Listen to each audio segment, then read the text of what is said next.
앞장의 말씀을 떠올려 보면 아비멜렉은 자신의 혈육이었던 세겜 사람들을 선동하여 왕이 되고자 하는 음모를 꾸밉니다.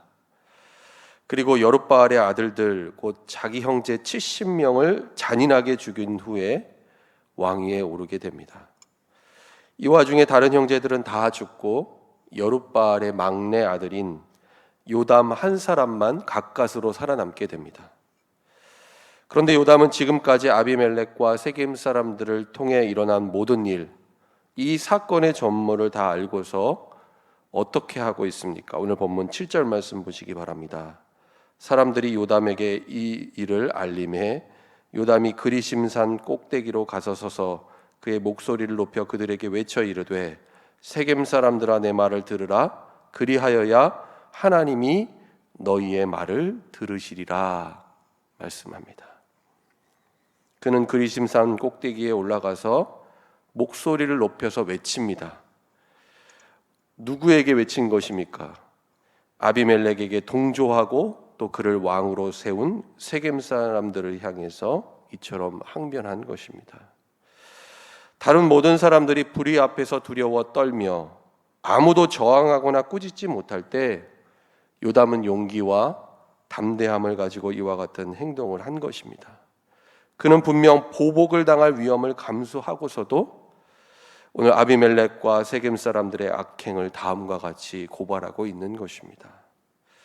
오늘 본문의 말씀을 보면 요담은 먼저 우화를 들면서 나무에 빗대어 아비멜렉의 실체가 어떠한지를 말합니다. 그 내용이 오늘 본문 8절에서부터 15절까지 긴 우화로 표현되어져서 나오는데 내용을 요약하면 이렇습니다. 나무들이 하루는 네 종류의 나무에게 기름을 부어서 자신들 위에 왕이 되어달라고 요청을 하는 것입니다. 그런데 앞선 감람나무, 무화과나무, 포도나무는 다 한결같이 이렇게 답합니다. 내가 하나님과 사람을 영화롭게 하고 또 기쁘게 하는 것을 버리고 어떻게 나무들 위해서 우쭐거리면서 왕이 되겠느냐라고 말한 것입니다.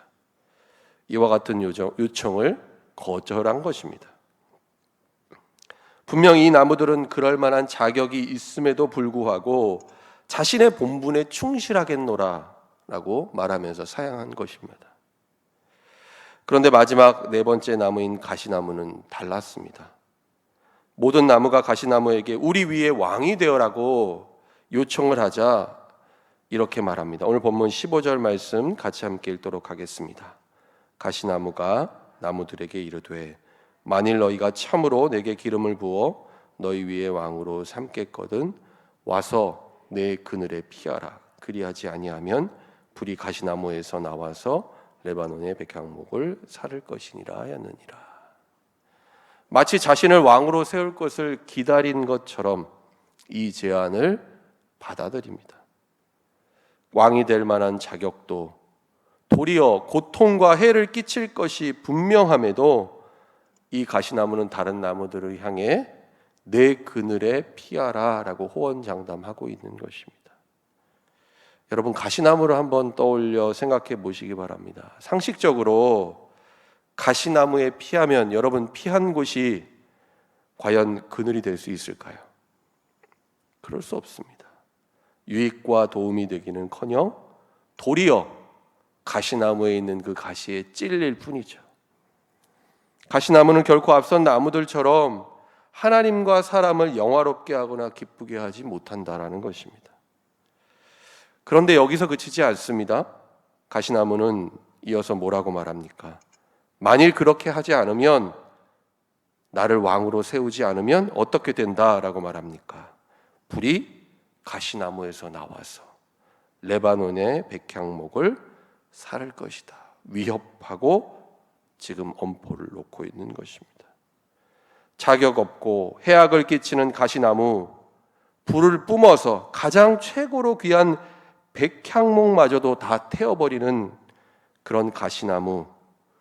여러분 오늘 본문에서 이와 같은 나무는 바로 누구를 가리키는 것이었습니까? 아비멜렉이었습니다. 지금 요담은 우화를 통해서 불의와 탐욕의 눈이 멀어서 왕위에 오른 아비멜렉의 실체를 세겜 사람들에게 빗대어서 알려주고 있는 것입니다. 자, 보아라. 너희가 혈육이라는 이유로 지지하며 왕으로 세운 자가 바로 이와 같은 자다. 너희는 정신을 똑바로 차리고 이제서라도 돌이킬 것을 요담이 항변하고 있는 것입니다. 요담은 이와 같은 우화를 세겜 사람들에게 전하는 것으로 끝내지 않습니다. 16절 이하의 말씀에서부터는 이 우화가 바로 세겜 사람들이 저지른 악행에 대한 것임을 분명하게 밝히고, 뿐만 아니라 그들과 아비멜렉이 이렇게 행한 대가를 앞으로 치르게 될 것이라고 말하고 있습니다. 계속해서 이어진 오늘 본문 16절 말씀 같이 함께 읽도록 하겠습니다. 이제 너희가 아비멜렉을 세워 왕으로 삼았으니 너희가 행한 것이 과연 진실하고 의로우냐? 이것이 여룹바알과 그의 집을 선대함이냐? 이것이 그의 손이 행한 대로 그에게 보답함이냐? 아비멜렉을 왕으로 삼은 것이 과연 진실하고 의로운 것인지를 묻고 있는 것입니다. 여러분, 이것은 결코 하나님의 뜻이 아니라는 것을 지금 말하는 것입니다. 뿐만 아니라 여룹바알, 기드온의 아들들인 자신의 혈육을 잔인하게, 그것도 70명이나 죽인 그 아비멜렉을 왕으로 삼은 것이 과연 기드온과 그의 집을 선대한 것이냐라고 요담은 묻고 있습니다. 기드온이 미디안의 압제에서 이스라엘 백성들을 구했는데 그 구한 은혜를 보답하는 것이냐? 라고 따져 묻는 것입니다. 한마디로 생각해 본다면 세겜 사람들이 기드온과 그의 집에 지금 배은망덕한 일을 행했다라는 것을 이들에게 상기시키고 있는 것입니다. 그리고 요담은 세겜 사람들을 향해 마지막으로 저주에 가까운 두 가지 예언을 말합니다. 첫 번째는 오늘 본문 19절의 말씀입니다. 함께 읽도록 하겠습니다. 만일 너희가 오늘 여룹바알과 그의 집을 대접한 것이 진실하고 의로운 일이면 너희가 아비멜렉으로 말미암아 기뻐할 것이요 아비멜렉도 너희로 말미암아 기뻐하려니와.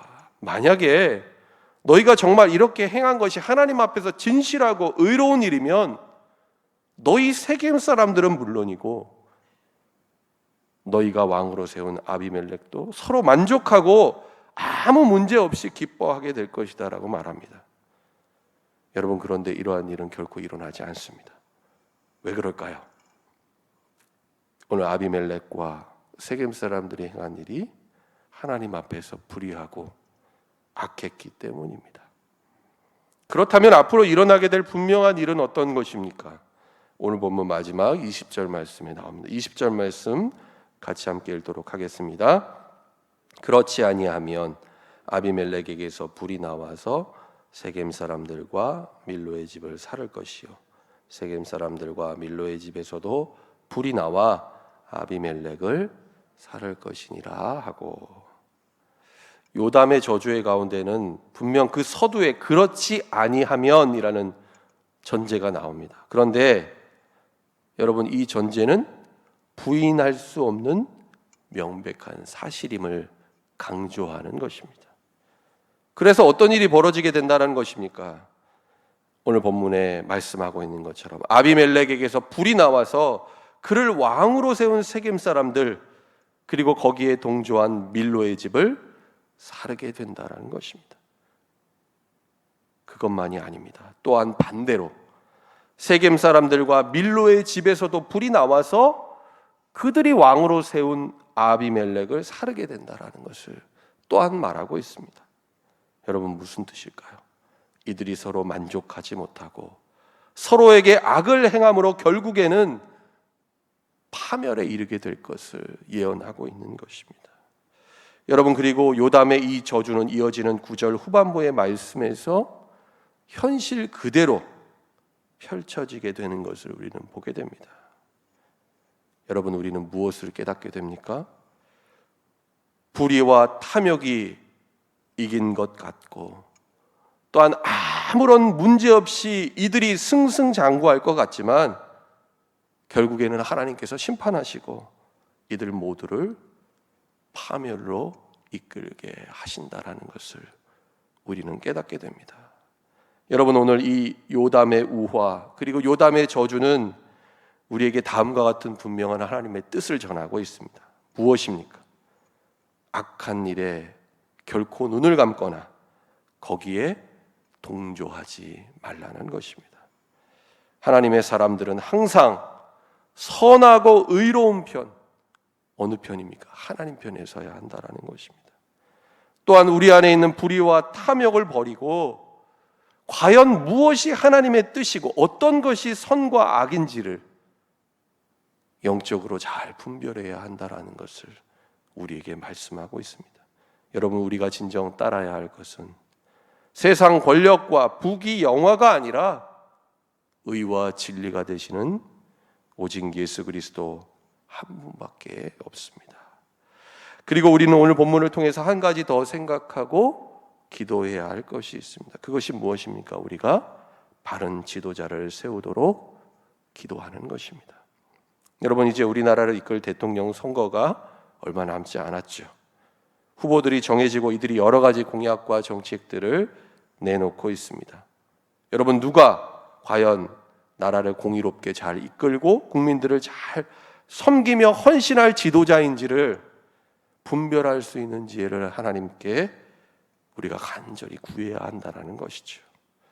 혹은 우리 안에 있는 사사로운 감정이나 여론, 분위기에 휩쓸려서 잘못된 선택을 해서는 안 된다는 것이죠.